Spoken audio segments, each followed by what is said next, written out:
We begin with that breaking news you just heard. Governor Hochul will not remove Mayor Adams from office, but she's taking her more extreme step yet to try and restore faith in city government. Yes, the governor just announced that she wants to limit the power of the mayor with 3 actions: creating an inspector general focused on the city, giving more power to other city officials, and additional money for the state controller to use for oversight. Now, here is a live look at Gracie Mansion tonight. The mayor continues to work running the city, attending events today, and is scheduled to appear at an event in the city this evening.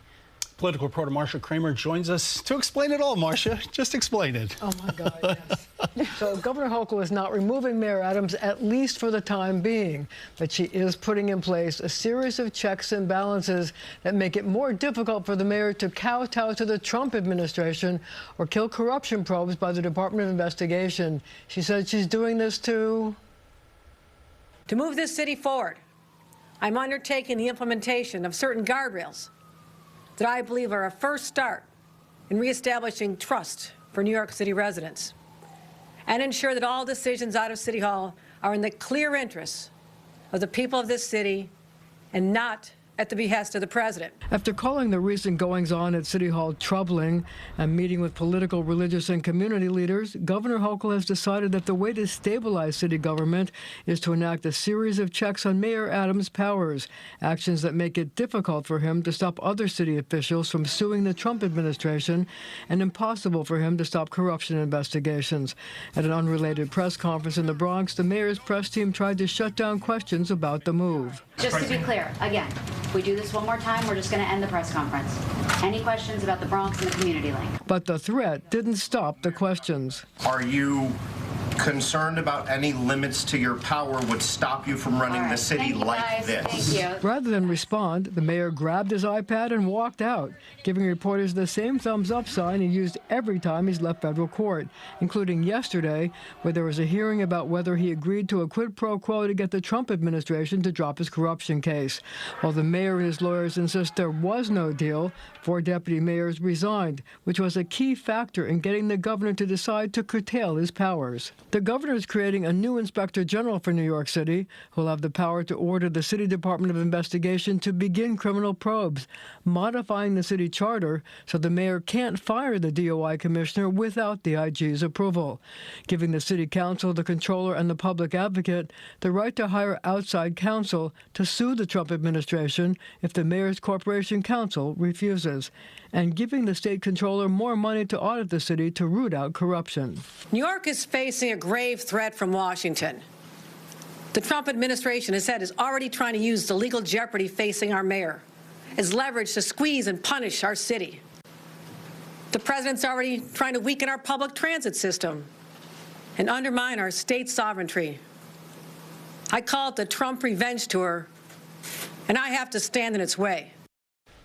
Now, the governor said she will let the voters decide Adams' fate and implored him to find quality deputy mayors to replace the ones that are leaving.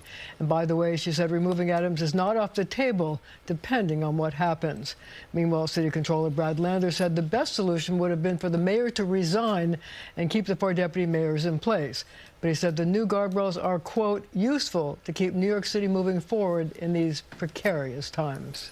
You know, Marcia, you get the feeling that the governor was sort of in a box because she really couldn't go forward with the, as Professor Sample called it, nuclear option of taking Adams out of his job. It's fraught with so many things.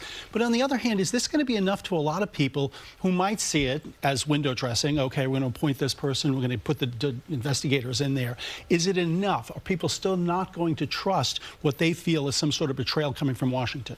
Well, I think you have to see what happens in the days and weeks to come, what other actions the president does in New York, and how strongly she thinks it's because the mayor is responding to President Trump.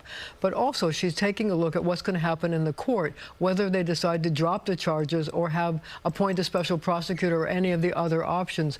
So she has kept the idea of removing him on the table. But as you know, she wants to avoid having multiple mayors, as she said in her press conference. So she wants to wait until she doesn't have to have a special election. So, you know, Marcia, something I'm curious about is, you know, she said she wanted to stabilize calm here in the city. And so she's now having 3 people within city government, the city controller, the public advocate, and the council president. Is that too many cooks in the kitchen? Well, basically what she's saying is that they would have the right to hire an outside counsel to sue if he won't sue, if the corporation counsel won't sue. And that remains to be seen, because they could go to the corporation counsel and say, we want to sue on this, this, and this, and they could decide to do it. So it remains to be seen what happens. All right. Thank you, Marcia. We appreciate it.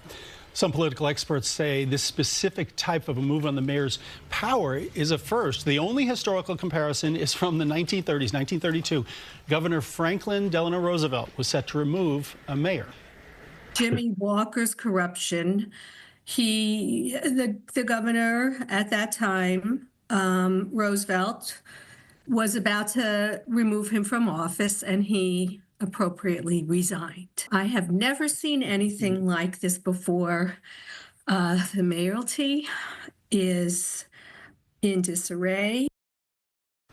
Other governors have enacted emergency oversight measures usually designed to deal with particular issues like a financial crisis or agency mismanagement. Now, Wednesday, we reported on Mayor Adams' court appearance for the corruption charges against him. That's part of the continuing coverage on our website, plus a timeline on CBSNewYork.com.